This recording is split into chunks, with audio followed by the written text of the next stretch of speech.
بیا ای هموطن تا جان فدای این وطن باشیم، با جان آماده هر یک ندای این وطن باشیم.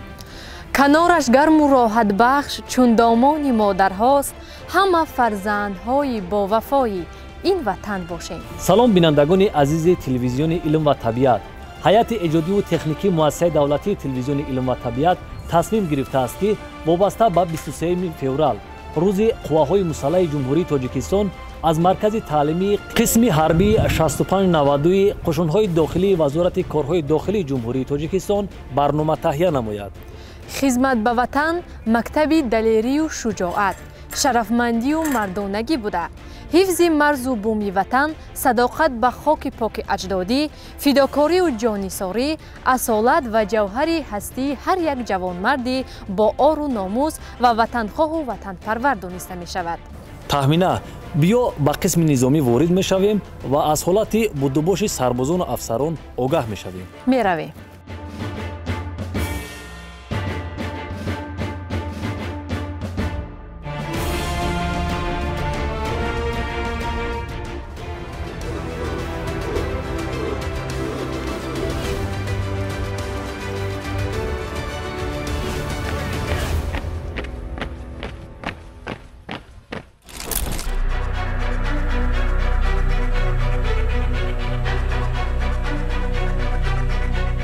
هجدهم نوامبر سال 1991 در زمینه قسم واحدهای به مرکز تابع قشون‌های داخلی وزارت کارهای داخلی تأسیس دادن قشون‌های داخلی بین جمهوریوی دستور داده شد. این سند تاریخی با قرار شورای وزیران جمهوری تاجیکستان از 10 اپریل سال 1993 به رسمیت درآورده شد و از همان سال 10 اپریل روز تأسیس یابی قشون‌های داخلی جشن گرفته می شود.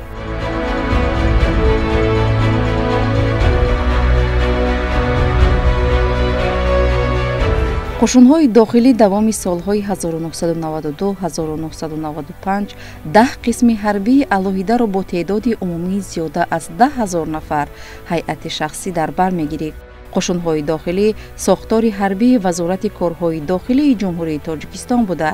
وظیفه‌های آن اساساً از مساعدت به مقامات کارهای داخلی در محافظت ترتیبات جمعیتی، تأمین امنیت جمعیتی و نظم حقوقی وضعیت فوق‌العاده، پاسبانی و محافظت ابیکت‌های انشاءات مخصوصاً مهم و دارای ترتیبات مخصوص، اشتراک در مبارزه بر ضد تروریسم، اشتراک در برطرف نمودن عاقبت‌های حادثه‌های ناخوش، آفت‌های کلان و دیگر حالت‌های فوق‌العاده عبارت است. قشون‌های داخلی همچون ساختار حربی وزارت کارهای داخلی جمهوری تاجیکستان و جزء جدا نشونده قواهای مسلح کشور، اولین ساختار حربی تاجیکستان صاحب استقلال به حساب می رود.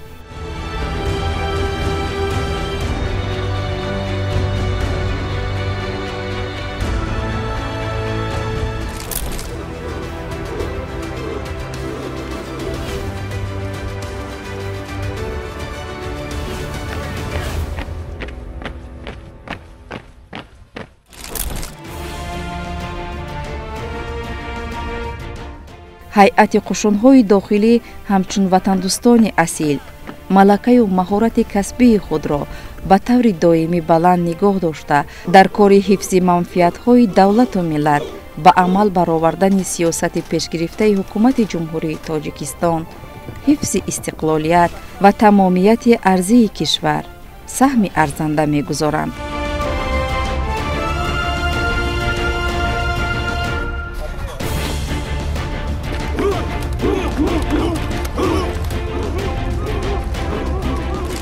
واحد فعالیت رفت پیشبرد خدمت مرکز تعلیم قسم حربی اساسگذار آماده کردن سربازان برای آماده باشی و تیاری جنگی می باشد. خدمت این یک مکتب مردانوی است. سربازایی که به ما شامل میشن از کمیسریات‌های حربی نوع تابع مرکز ولایت ختام و ولایت سوخت در جمهوری شامل میشوند. این سربازان با مدت 1-2 ماه شخصان سربازان را آماده میسازیم. اولین درجه ما قدم زنی هیئت شخصی را می‌آموزیم. دوم درجه وظیفه‌های خدمتی هر یک خدمتچی حربی را ما با هر یک сарбоз меомӯзонем. Аз ин ҷо обу тоби офта омода карда ба дигар қисмҳои орбо ба муддати 1-2 моҳ мусаффар барем тибқи нақшаи пешин намудаи таҳсилгардаи рависати қушунои дохилӣ.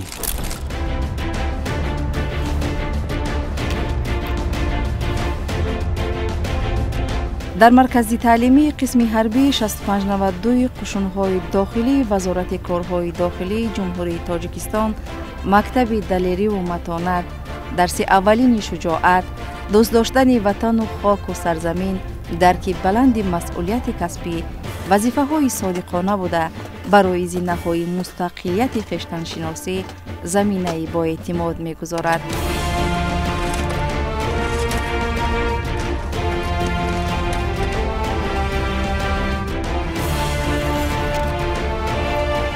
қушунҳои дохилии вазорати корҳои дохилии ҷумҳурии Тоҷикистон сипари боэътимоди давлат аст.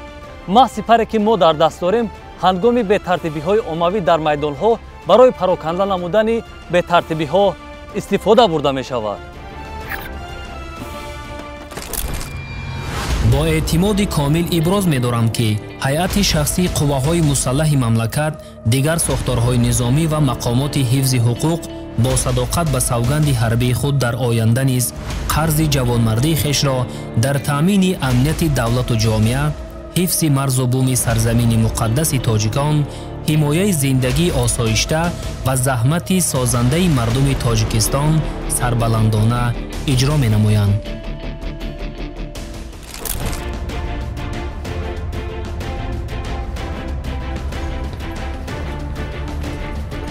дар маркази таълимии қушунҳои дохилии вазорати корҳои дохилии ҷумҳурии Тоҷикистон ҳама рӯза машқҳои низомӣ, саф кашидан ва қадамзанӣ аз ҷониби афсарон омӯзонида мешаванд.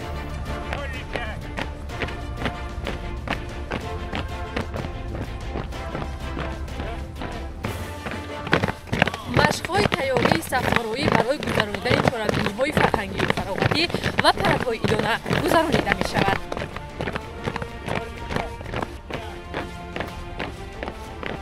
дар маркази таълимии қисми ҳарбӣ мо афсарон ва прапорчикон бо шароити хуби хизматӣ бо утоқҳои кори либоси низомӣ ва хӯроки гарм таъмин мебошем ва худи фармондаи қушунои дохила дар ҳар як баромадаш мегӯяд ки маркази таълимӣ ин оинаи қушунои дохила ба ҳисоб меравад. мо роҳбарӣ роҳбаладӣ мекунем ва сафарбар менамоем ба дигар қисмҳои ҷузу томҳои худи қушунҳои дохила. умуман дар маркази таълимии қисми ҳарбӣ қушунҳои дохилаи вазорати корҳои дохила якчанд ихтисосҳо ба роҳ монда шудааст ки мо барои наваскарони ҷавон меомӯзонем, аз ҷумла оиди тайёрии омодабошии ҷангӣ. ин вазифаи асосии худи хизматчиёни маркази таълимӣ мебошад ва баъдан курсҳои омодабошии ошпазӣ, дуретгарӣ. барои дидорбинӣ мо аз ҷумла дар қабулгоҳе ки дар нуқтаи назорати гузаргоҳӣ ҷойгир аст мо шароит муҳайё кардагем. ҳар як сарбоз бо модар бо волидайне ки мия падар бародар хеши табор аста вақти муайян дорад миян мебинанд бе ягон мушкилӣ. интихоб ва роҳи дурусти мактаби далериву шуҷоат дар ин қисми ҳарбӣ боиси таҳсину офарин аст.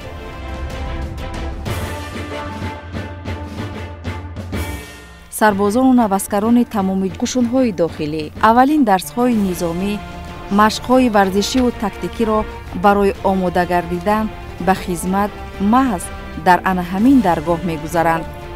дар воқеъ ҳимояи марзубуми ватан вазифаи муқаддас ва пурифтихори на танҳо хизматчиёни ҳарбӣ, балки ҳар як шахси солимфикр ба обурӯ ва бо нангу номуси давлатамон ба ҳисоб меравад.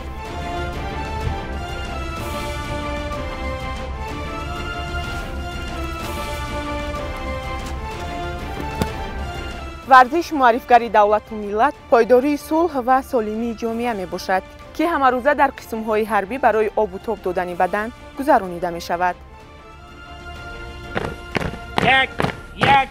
ҳамасола қисмҳои низомии қушунҳои дохилӣ дар гӯшаҳои гуногуни ҷумҳурӣ мустақилона ва ё дар якҷоягӣ бо ҷузъу томҳои сохторҳои қудратии мамлакат машқҳои васеи низомӣ доир намуда омодагии ҷангии худро пайваста сайқал медиҳанд.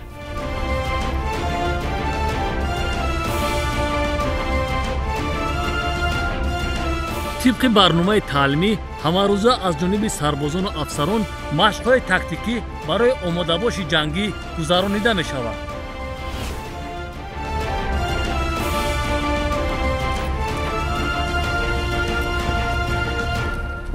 حکومت جمهوری تاجیکستان بهر مستحکم نمودن قابلیت مدافعوی کشور، بلند برداشتن سطح آمادگی حربی، بهتر گردانیدن شرایط‌های مادی و تکنیکی و وضع اجتماعی خدمتچیان حربی پیوسته غمخواری می‌نماید.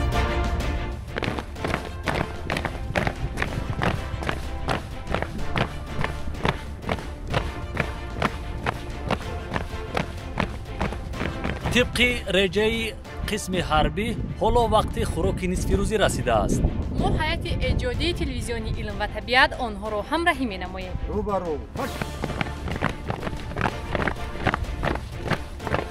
با اطمینان میتوان ذکر نمود که سربازان ما در این قسم حربی با شرایط‌های خوبی بود و باش قرار دارند. بیناهای استراحتی، خوابگاه، حمام، آشخانه کلان و برهوا، 3 وقت خوراک گرم.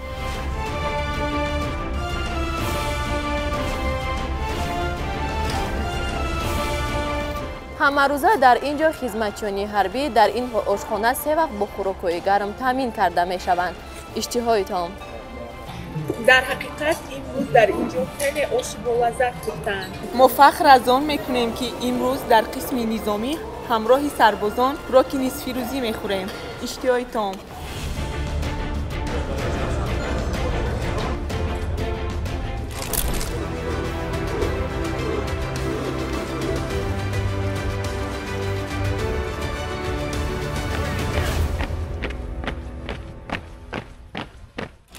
بینندگان عزیز، حالا ما یک بازی میگذرونیم که بازی ما از 2 دسته عبارت است. دسته اول سربازان پرویز و یوسف، دسته دوم باشد همکاران ما هستند تهمینه و مفتونه. شرط بازی ما چنین است: محصولاتی که در بالای میز گذاشته شده است، کدام دسته که اولین شده ریزه می نماید و آن را به اتمام می رساند، غالب این بازی دانسته می شود. با حساب 3 شروع میکنیم. 1 2 3 رفتیم.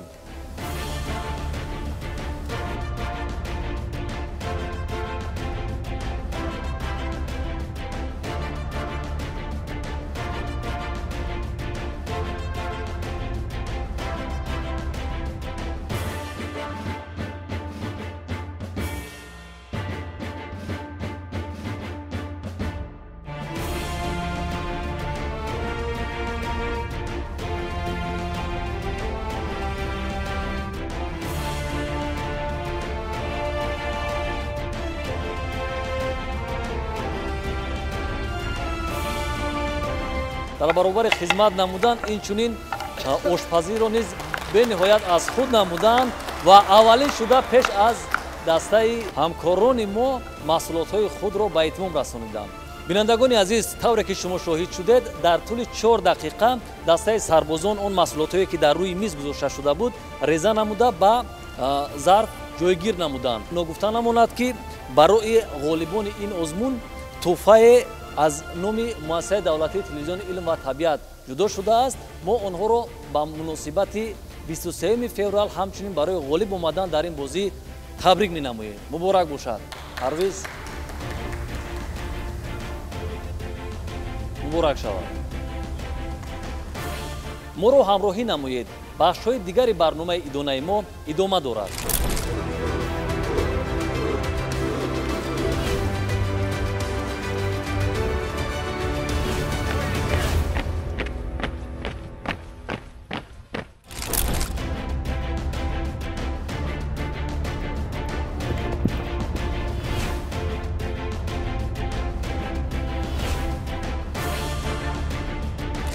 همه‌روزه در اینجا افسران و سربازان زبان‌های روسی، انگلیسی و برنامه‌های نظریوی حربی را از خود می‌کنند. کورس‌های آموزشی برای آموختن زبان‌های انگلیسی و روسی همه‌روزه برای سربازان و افسران آموزانیده می‌شود.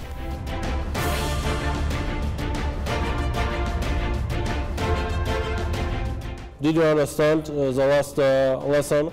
What are you doing here? Every day we are get up at 6 o'clock. After that, we are washing our face. Yes, of course. I am proud of Minister of Affairs. آموزگاران فنهای زبان انگلیسی و زبان روسی با طریق شرطنامه به افسران درس میگویند.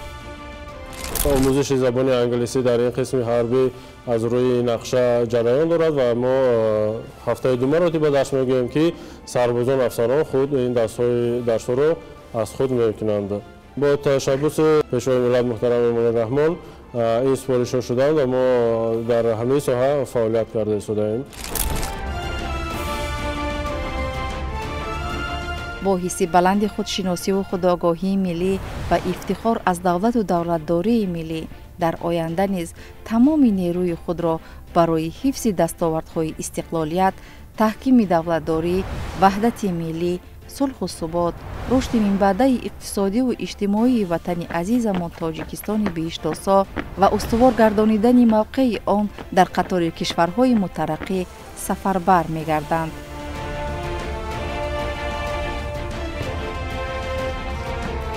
شرایط خوب قسم‌های حربی، تأمینات واسطه لازمی، رفت و آب و خبرگیری آنها از طرف والدین و پیوندان خیلی خوب به راه مانده شده است.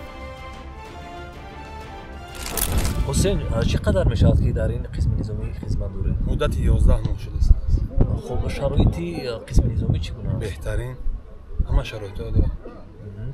چقدر دیگر مونده است خدمتتون؟ 1 سال 1 ماه دیگر. پدر مادر خبرگیری میآیند؟ بله. شما چند مدت پس خانه خبرگیری میرید؟ 2 ماه 3 ماه 1 ماه حرف. آخرین مراتب مادر خود رو کی دیده بودید؟ قریب 2 ماه.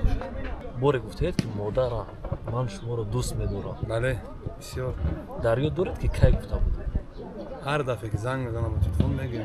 اگر حالا ما زنگ زنیم شما میتوانید این سخن رو رسونید همزمان از پیش که ما ایدی 8 مرد روز مادران است با این ایدهشون تبدیل کرده باشید؟ بله میتونم. خب حالا ما زنگ میزنیم. مرحبا. الو السلام علیکم مادر جان. سازت میگه سلامتتون خوبه؟ چه حال داره؟ کار و باراتون، احوالاتون؟ سلام پسرم بچه دون نازی سازی خونه نمیاد سلامتی ساز تینجه خدمت ها پیش رفته خدمت با درجه اعلا، همه طرفه همه شرایط خوب. مادر جان میگم خدا 1000 ساله شوید، بعد از اون پیر شوید، همیشه در بالای سر ما صحت و سلامت باشید. یا چا شما میدونید من شما به حد دوست میدارم. میدونم شما میدونم. رحمت مادر. مایم پیری بعد دوست میدارم بچه جون. تشکر مادر جان. پروردگار رو همه وقت صحت سلامت باشه، خدمت ادا کرده تمام کرده به پیش پدر و مادران صحت سلامت برگردی پروردگار پسرم همه وقت در پناه خدا باشه. سلام مادر جان. و علیکم السلام. من محمد شریف یور محمد امروز با هیئت ایجادی و تکنیکی تلویزیون علم و طبیعت بعد دوربینی تمام سربازان آمدیم و امروز شاهد حال شدیم که به نهایت در یک حالت خوب و شرایط ارزنده امروز آنها ادای خدمت میکنند. شما همچون یک مادر تاجیک چون فرزندها رو به وایه رساندین. سلامت باشید. خب با شما نیز تشکر برای یک صحبت صمیمی که انجام دادیم. تشکر باشید. ایدی کسبیتون مبارک باشد. هیئت شخصی افسران و عسکران امروز روند تأمین ثبات کامل، پیشروی دائمی همه ساحه‌های حیات جمعیتی نظررس بوده در آینده نیز برای استواری پایه‌های دولتداری تحکیم وحدت ملی خدمت صافدلانه و دلیرانه دارند.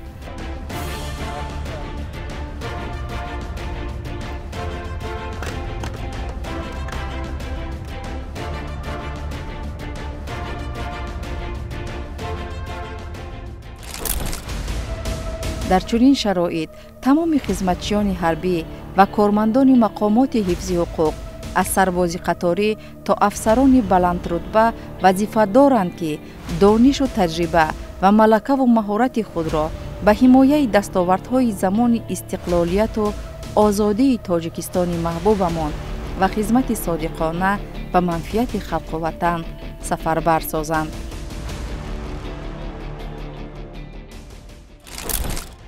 зимни боздид аз рафти хизматбарии сарбозону афсарон шароити моддию маишӣ, ҷои хоб, ошхона, ҳамом, китобхона, синфхона бо ҳайъати шахсӣ аз наздик суҳбат намудем.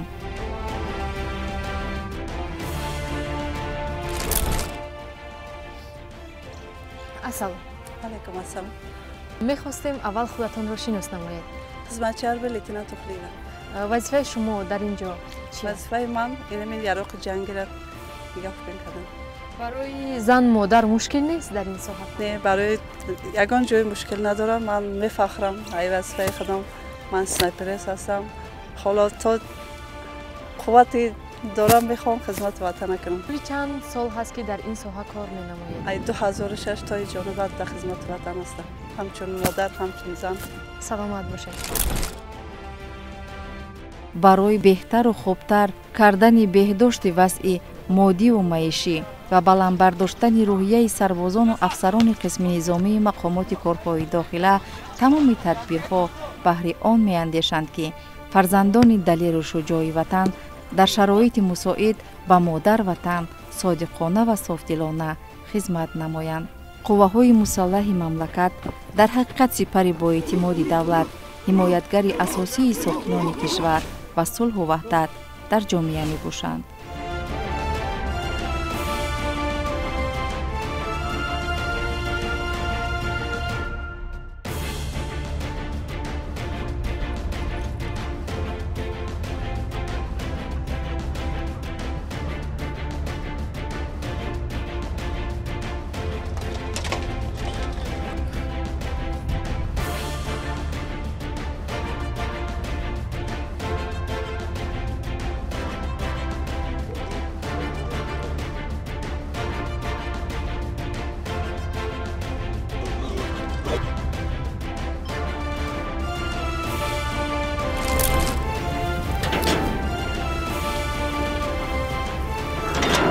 бинандагони азиз, тавре ки шумо мушоҳида намудед, имрӯз ҳукумати ҷумҳурии Тоҷикистон тамоми шароитро барои сарбозону афсарон муҳайё намудааст. бале, хизмат ба ватан вазифаи ҳар як ҷавонмарди бо нангу ори ватан мебошад.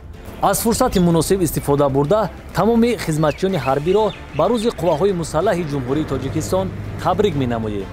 бо ҳамин барномаи имрӯзаи мо ба анҷом мерасад.